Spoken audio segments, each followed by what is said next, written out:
একদিন শিশু নবী হজরত মুহাম্মদ সাল্লাল্লাহু আলাইহি ওয়াসাল্লাম ক্ষুধার্ত অবস্থায় মক্কার ধুলামাখা পথ ধরে হেঁটে চলেছে। কিছুটা দূরে ছিল আবু জাহেলের খেজুর বাগান। আবু জাহেল এক ইহুদি ব্যক্তিকে নিয়ে খেজুরগুলো একটি বস্তায় ভর্তি করছিল। শিশু নবী মুহাম্মদ সাল্লাল্লাহু আলাইহি ওয়াসাল্লাম তখন ক্ষুধার্ত ছিল, তাই ক্ষুধা নিবারণের জন্য দুটি খেজুরের আশায় আবু জাহেলের খেজুর বাগানের দিকে যেতে লাগলো।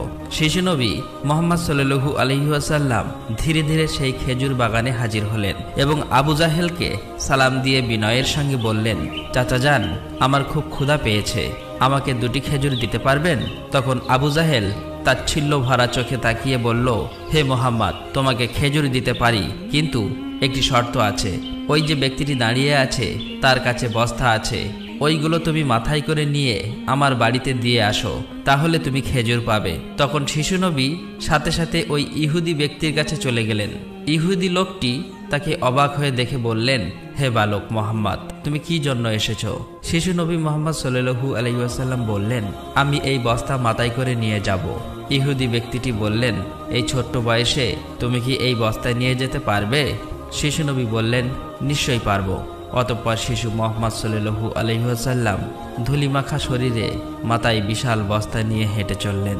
ছোট্ট ছোট্ট পা, ক্লান্ত দেহ, কিন্তু চেহারায় এক অপার্থিব শান্তি। এবং তার পিছু চলেছে আবু জাহেল এবং সেই ইহুদি ব্যক্তি। কিছুক্ষণ পর সেই বস্তা আবু জাহেলের বাড়ির সামনে এসে রাখলেন। তখন ইহুদি ব্যক্তি এই বস্তা নিয়ে বাড়ির ভিতরের কোণে রেখে দিলেন। তারপর শিশু নবী হজরত মুহাম্মদ সাল্লাল্লাহু আলাইহি ওয়াসাল্লাম বললেন, চাচা যান, আমাকে খেজুর দেবেন না? তখন আবু জাহেল মাত্র একটি খেজুর দিলেন। তখন শিশু নবী হজরত মুহাম্মদ সাল্লাল্লাহু আলাইহি ওয়াসাল্লাম বললেন, চাচা যান, আরেকটি খেজুর দেবেন না? এই নির্দোষ চাওয়াই যেন আবু জাহেলের আগুনে ঘি ঢেলে দিল। সে রেগে গিয়ে হঠাৎ করে একটি প্রচণ্ড থাপ্পড় মারল শিশু মুহাম্মদ সাল্লাল্লাহু আলাইহি ওয়াসাল্লামের গালে। সঙ্গে সঙ্গে সূর্য যেন হঠাৎ ডুবে গেল, আকাশ কেঁদে উঠল, বাতাস স্তব্ধ হয়ে গেল, পাহাড় পর্বত যেন অশ্রু ঝরালো। যে একটি নিষ্পাপ শিশুর উপর এমন অন্যায়! নিষ্ঠুর আবু জাহেল হাসতে হাসতে ঘরে প্রবেশ করল। ঠিক তখনই ঘটল এক অলৌকিক ঘটনা। খেজুর ভর্তি বস্তার মুখ খুলতেই আবু জাহেল হতবাক হয়ে গেলেন। আবু জাহেল দেখল বস্তার সমস্ত খেজুরগুলো ছোট ছোট পাথর হয়ে গেছে। চোখের সামনে এমন অলৌকিক ঘটনা দেখার পর সেই ইহুদি বিস্ময়ে হতবাক হয়ে গেল। এই দৃশ্য দেখে সেই ইহুদি ব্যক্তি থমকে দাঁড়ালেন। এমন অলৌকিক ঘটনার কথা জানানোর জন্য ইহুদি ব্যক্তিটি দ্রুত তাদের নেতার কাছে ছুটে গেল। কিন্তু নিষ্ঠুর অত্যাচারী আবু জাহেল তখন ঘর থেকে বের হয়ে এলো এবং কটাক্ষ করে বললেন, হে মুহাম্মদ, তুমি তো বড় জাদুঘর, আমার খেজুরগুলো জাদু করে পাথর করে দিয়েছ।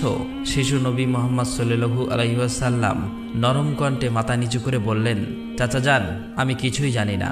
এই কথা বলতেই নিষ্ঠুর আবু জাহেল আর একটা চড় মারলেন। চড়ের শব্দে যেন আবারও আকাশ কেঁপে উঠল, পাহাড় স্তব্ধ হয়ে গেল, আর শিশুটির চোখে জমে উঠল এক বিন্দু অশ্রু। কিন্তু কি আশ্চর্য, শিশু মুহাম্মদ শুধু এতটুকুই বললেন, চাচা যান, আপনার হাতে ব্যথা লাগেনি তো? আহা, কি মমতা, কি সহমর্মিতা! নিজে চড় খেলেন, অথচ চিন্তা করলেন চড় মারা মানুষের ব্যথার কথা। অতঃপর শিশু নবী সেই ব্যথা আর অপমানের বোঝা নিয়ে বাড়ি ফিরলেন না। চুপচাপ চলে গেলেন পাহাড়ের কিনারায়, শুধু নিঃশব্দে দাঁড়িয়ে রইলেন। এই ঘটনা দেখে গাছগুলো, পাহাড়গুলো বলতে লাগলো, আহ আফসোস, যাকে না সৃষ্টি করলে এই জমিন, এই আসমান, এই পৃথিবী কিছুই সৃষ্টি হতো না। সেই মহান নবী আজ ক্ষুধার্ত, অপমানিত, অবহেলিত। কিন্তু তবুও পাষাণ্ড আবু জাহেলের হৃদয় এতটুকুও কাঁপল না, এক বিন্দু অনুতাপও তার চোখে এলো না। এদিকে সেই ইহুদি ব্যক্তিটি তাদের নেতার কাছে এসে বলল, আজ এমন এক ঘটনা দেখেছি যা কল্পনাকেও হার মানায়। আব্দুল্লাহর পুত্র শিশু মুহাম্মাদের এমন ক্ষমতা আছে যা দুনিয়ার কারণেই। তাকে একটা চড় মারলে খেজুর সব পাথর হয়ে যায়।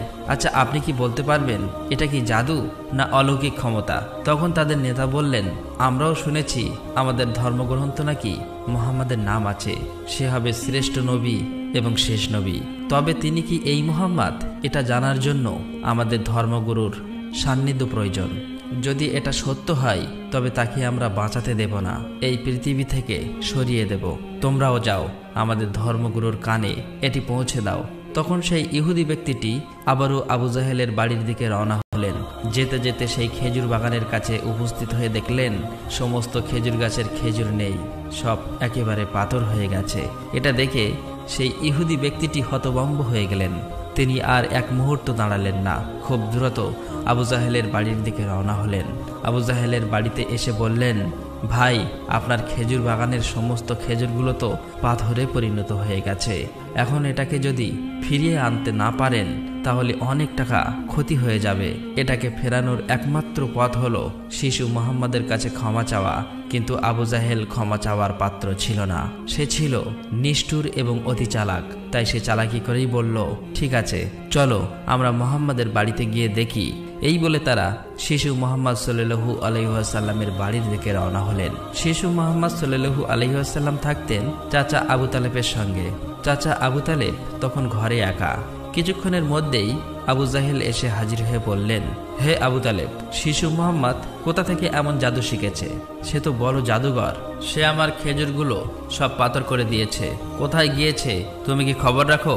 তাকে তো খুঁজে পাওয়া যাচ্ছে না। দেখো কোন পাহাড়ের কিনারায় জঙ্গলের বাঘ ভাল্লুকে খেয়ে নিয়েছে কিনা। এই কথা শোনা মাত্রই চাচা আবু তালেব আর দেরি করলেন না, শিশু নবীকে খুঁজতে বার হলেন। এদিকে শিশু নবী হযরত মুহাম্মদ সাল্লাল্লাহু আলাইহি ওয়াসাল্লাম পাহাড়ের কিনারায় বসে কাঁদছে আর বলছে, আজ যদি আমার মা বাবা বেঁচে থাকতো আমার সাথে কেউ এরূপ ব্যবহার করতে পারতো না। আমি আজ বড় একা। শিশু নবীর কান্না দেখে জঙ্গলের বাঘ ভাল্লুক হরিণ সেখানে আসলেন। সেই ব্যথায় ব্যথিত হয়ে তারাও যেন কাঁদছে আর বলছে, ইয়া রাসূলুল্লাহ, রাহমাতুল লিল আলামিন, এই চড় যেন আমাদের লেগেছে। ইয়া রাসূলুল্লাহ, তুমি আর কেঁদো না, এই কান্না আমরা সহ্য করতে পারছি না। অতঃপর কিছুক্ষণের মধ্যেই চাচা আবু তালেব সেখানে হাজির হলেন। এটা দেখার পর তিনি আর কিছুই বললেন না, একেবারে অবাক হয়ে গেল। তখন চাচা আবু তালেব সান্ত্বনা দিয়ে বললেন, তোমাকে এমন কষ্ট দিল, আমি তো আছি। আমি বেঁচে থাকতে কেউ তোমাকে আঘাত করতে পারবে না। অতঃপর শিশু নবীকে নিয়ে চাচা আবু তালেব বাড়িতে চলে এলেন। সেই রাতেই চাচা আবু তালেব আবু জাহেলের বাড়িতে গিয়ে বললেন, তুমি তাকে জাদুঘর বলছো, অথচ সে তো কিছুই চায়নি। সে তো তোমার খেজুর নেয়নি, তোমার বিরুদ্ধে কিছু বলেনি। এই শিশুর চোখে যে অশ্রু ঝরেছে সেই অশ্রু একদিন পাহাড়ও গলিয়ে দেবে। এই কথা বলে তিনি সেখান থেকে চলে আসলেন। এই কথা শুনে আবু জাহেল কোনো জবাব দিল না, কারণ এই শিশুর মধ্যে এমন কিছু ছিল যা সে অনুভব করতে পারছিল কিন্তু স্বীকার করতে পারছিল না। আসলে আবু জাহেল ছিল মিথ্যাবাদী এবং অত্যাচারী। সেই রাতে মক্কার আকাশে এক উজ্জ্বল আলো দেখা গেল। সবাই ভাবল বুঝি কোনো তারা পড়েছে। ফেরেশতারা একে একে নেমে আসলো। এক ফেরেশতা আরেক ফেরেশতাকে বলল, এই শিশুর চোখে পানি দিয়ে একদিন মহা কিতাব নাজিল হবে। এই শিশু হবে শ্রেষ্ঠ মানব তথা শ্রেষ্ঠ নবী, যা সমগ্র বিশ্ববাসীর জন্য রহমত স্বরূপ। এদিকে ইহুদি কাফেররা এই অলৌকিক ঘটনা শোনার পর নবীজিকে হত্যা করার জন্য ষড়যন্ত্র লিপ্ত হয়ে যায়। কেননা তারা চেয়েছিল যে শেষ নবী তাদের বংশের মধ্যে জন্ম হোক, কিন্তু তা হয়নি। তাদের মধ্যে একজন ইহুদি তাদের ধর্মগুরুর কাছে গিয়ে সমস্ত ঘটনা খুলে বললেন। তখন তাদের ধর্মগুরু বললেন, আমি চিনেছি তাকে, সে সেই নবী যার বর্ণনা আমাদের কিতাবে আছে। তার দুটি চিহ্ন রয়েছে, একটি কাঁধে নবুয়াতের মোহর, অন্যটি তার দৃষ্টিতে রহমত।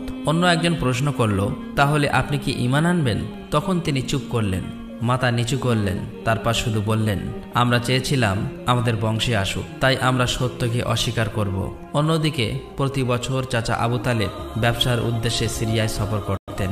সেদিনও চাচা আবু তালেব সিরিয়া সফরের উদ্দেশ্যে প্রস্তুত হচ্ছিলেন। ঠিক সেই সময় শিশু মুহাম্মদ সাল্লাল্লাহু আলাইহি ওয়াসাল্লাম এসে বললেন, চাচা যান, আপনার সঙ্গে আমিও সিরিয়ায় সফরে যাব। কিন্তু শিশু মুহাম্মাদের কথা চাচা আবু তালেব ফেলতে পারলেন না। অতঃপর পরের দিন ব্যবসার উদ্দেশ্যে শিশু মুহাম্মাদকে নিয়ে চাচা আবু তালেব সিরিয়া সফরের উদ্দেশ্যে রওনা হলেন। এভাবেই চলতে চলতে কয়েক মঞ্জিল পথ অতিক্রম করার পর বাণিজ্য কাফেলা শাম নামক একটি জায়গায় গিয়ে বিশ্রাম নিচ্ছিলেন। সেখান থেকে কিছুটা দূরে খ্রিস্টানদের একটি গির্জা ছিল। সেই গির্জায় খ্রিস্টানদের একজন ধর্মগুরু ছিল, যে সেই জামানার সবচেয়ে মহাপণ্ডিত ছিল। কাফেলা যখন আবারও চলতে শুরু করলো, তখন ওই খ্রিস্টানদের ধর্মগুরু লক্ষ্য করে দেখল কাফেলার সাথে সাথে যে সোজা শিশু নবী আছে, তার ঠিক মাথার উপর একখণ্ড মেঘ আছে। তার মাথার উপর ছায়া দিতে দিতে সরে আসছে। এটা দেখে তিনি অবাক হয়ে গেলেন।